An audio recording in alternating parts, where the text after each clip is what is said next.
Imagine a man who had never appeared on the police radar. No criminal record, no history of drinking, no scandals, no suspicious behavior. He worked with horses, spent time around children, received state awards, and yet he became one of the most terrifying serial killers in the country's history. For years, investigators were hunting a ghost, a name that didn't exist, a man no one had ever seen.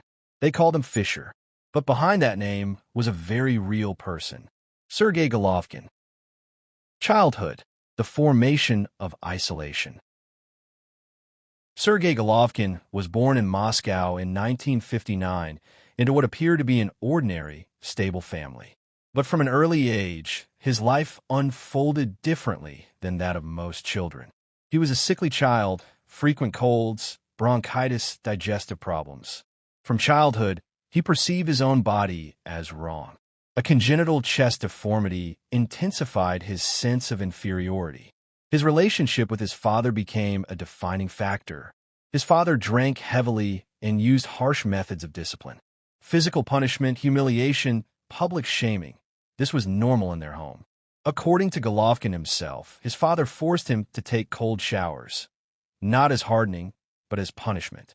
From that time on, Sergei developed a deep aversion to his own body and to personal hygiene. His mother did not protect him. She was not cruel. She was absent. When a younger sister was born, Sergei felt completely replaced. School years. Smart, but unaccepted. At school, Golovkin was a good student. Diligent, disciplined, persistent, but socially isolated. He did not know how to form close relationships. He was not a leader. He could not stand up for himself. Classmates remembered him as quiet and invisible. No one saw him as a threat, and no one saw him as a friend. It was during these years that an inner world began to form, sealed off from everyone else. Adolescence, a world of fantasies. By adolescence, Sergei retreated even further inward. He showed no interest in romantic relationships. He made no attempts to get close to girls. Later, he would say that he deliberately avoided starting a family, fearing he might repeat the violence, this time as an adult. Fantasy became his primary form of compensation. Within it appeared control, power, and a sense of superiority, everything missing from his real life. What is crucial to understand? Outwardly, he remained completely ordinary. Career choice and the social mask. After school, Golovkin enrolled in the Timorazev Agricultural Academy, a prestigious and respectable path. He graduated successfully, received a military rank, and found work in his field. Working with horses became his only genuine attachment. Animals did not demand emotions. They did not reject or humiliate. Colleagues described him as withdrawn, strange, unsociable, but also reliable. He did not argue.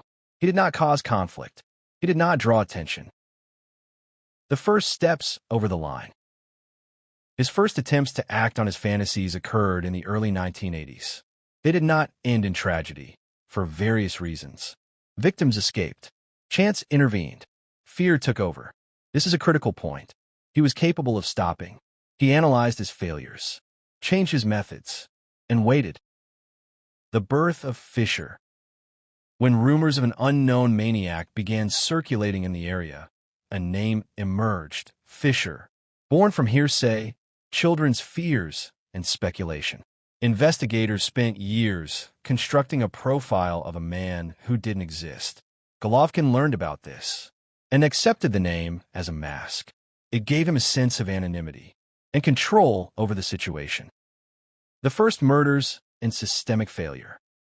The first murders in the mid-1980s caused panic, but the system moved slowly. This was an era before surveillance cameras, digital databases, and DNA analysis. Investigations proceeded blindly.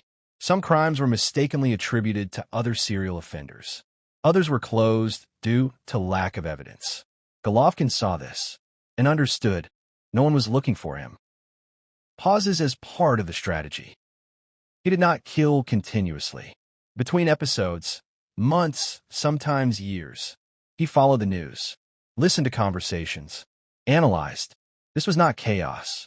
It was a system, the garage and controlled space. Purchasing a car in a garage became a turning point. He gained a controlled environment, a place where no one could hear, where there was no need to rush, where there were no accidental witnesses. Golovkin no longer relied on the forest. The final years and escalation. By the early 1990s, the crimes accelerated. He acted with greater confidence. The risks increased. And this is where the first cracks appeared. Witnesses. A teenager who refused to get into the car. Coincidences. Arrest. Chance and details. His arrest occurred almost by accident, under the guise of a traffic incident. No resistance. No panique. He was calm, composed. He denied everything. But one night alone in his cell changed everything. Confessions. He began to speak. In detail. Coldly. He showed locations. Reconstructed the sequence of events. Investigators realized they were dealing not with an impulsive criminal, but with a man who had lived a double life. Trial and ending. The trial took place without cameras, without details, without spectacle. He pleaded guilty, asked for execution. Later, he filed a petition for clemency. It was denied.